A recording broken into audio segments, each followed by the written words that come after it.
Tonic, প্রজাপতি, প্রধান পরপর 3টে সুপারহিট ছবি মুক্তি দেওয়ার পর বেঙ্গল টকিজ প্রযোজনা সংস্থার আপকামিং ছবি কী হতে চলেছে? Hi, this is Hastolipi originals. এখন বেঙ্গল টকিজ প্রযোজনা সংস্থা সম্বন্ধে দুটো আপডেট নিয়ে চলে এসেছি।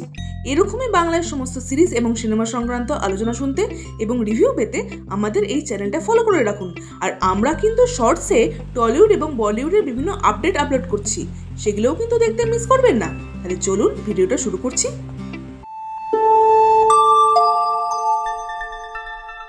হস্তলিপি originals, the ultimate filmy dose.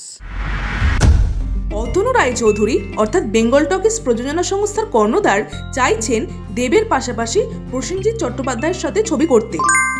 মূল চরিত্রে প্রসেনজিতের বিপরীতে ফিমেল লিড হিসেবে পাওলি দামকেই প্রথম পছন্দ এই সংস্থার।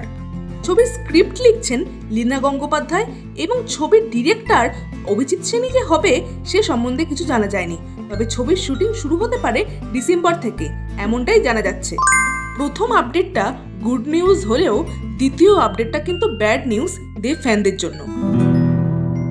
কিছুদিন আগেই শোনা গেছিল দেবের সাথে অতনু রায়চৌধুরী প্ল্যান করেছেন একটি ছবির, যার নাম প্রতীক্ষা। সেই ছবিতে ফিমেল লিড হিসেবে কনসিডার করা হয়েছিল বাংলাদেশি অভিনেত্রী তাসনিয়া ফারিনকে।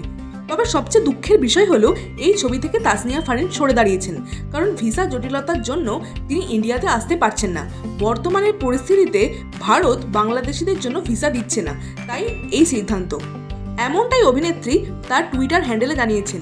এছাড়াও এই ছবিতে থাকতে চলেছে মিঠুন চক্রবর্তী এবং পরাণ বন্দ্যোপাধ্যায়, এছাড়াও আরও অনেকে। এই ছবির শুটিং হতে চলেছে ইউকেতে। এই দুটো আপডেটের বিষয়ে আপনাদের কি মতামত অবশ্যই কমেন্টে লিখে জানান, আর আমাদের এই ভিডিওটা লাইক করতে মিস করবেন না প্লিজ।